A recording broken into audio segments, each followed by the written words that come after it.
think the worst case scenario is that if people come in, like there's pressure in some organizations to come in, but then everybody comes in on different days and they just sit in their office on Zoom calls.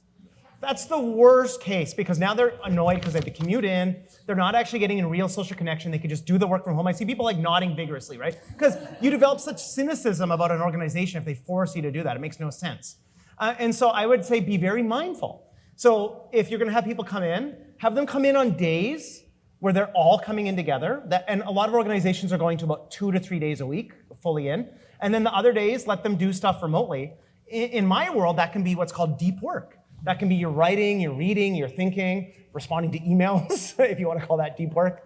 And then the time you're in, use that for your group meetings, your one-on-ones, your brainstorming, a time where you go out for lunch, if you're going to go like a happy hour after, whatever the culture you have is.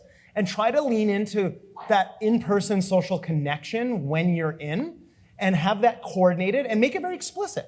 That when we're in, we're going to take advantage of the benefits of being in person. And when you're going to remote, we're actually maybe going to minimize your meetings so that you can do the deep work. So try to figure out a way to optimize it, right? It's a new normal. We can think of, a lot of us are kind of rethinking what the new normal is. So you get to kind of draw it up from scratch in some sense, and people are pretty open-minded. So that's what I think. And then the second piece is, what about newcomers? So here's the psychology of a newcomer. They don't know what the culture is, and it's really hard to figure out the culture if you're virtual. And because part of it is by looking around you and seeing what the person next to you wears and how they act and when they come in and when they leave and how they pay attention to people and trying to figure out what the status hierarchy is and who to go to for what. And so try to acculturate them, try to make them feel a sense of belonging right away if you can, like announce them and make sure they have a chance for everybody to get to know who they are and tell them a bit about their background to other people so that they can build that social connection early on. Because I think if you don't do that, there's a lot of people switching jobs right now. And I think if you don't do a good job of bringing people in, then they'll feel no commitment to the group or the organization. And then the probability of them leaving becomes really high because it's easy.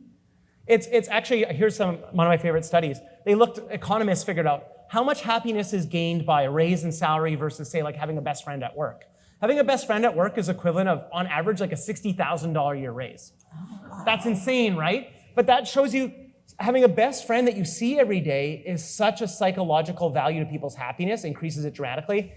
Beyond a certain salary of about $75,000, every additional dollar doesn't help your happiness very much, whereas that sense of seeing a good friend every day does. And so think of like, can you build a situation where people can make real meaningful connections at work?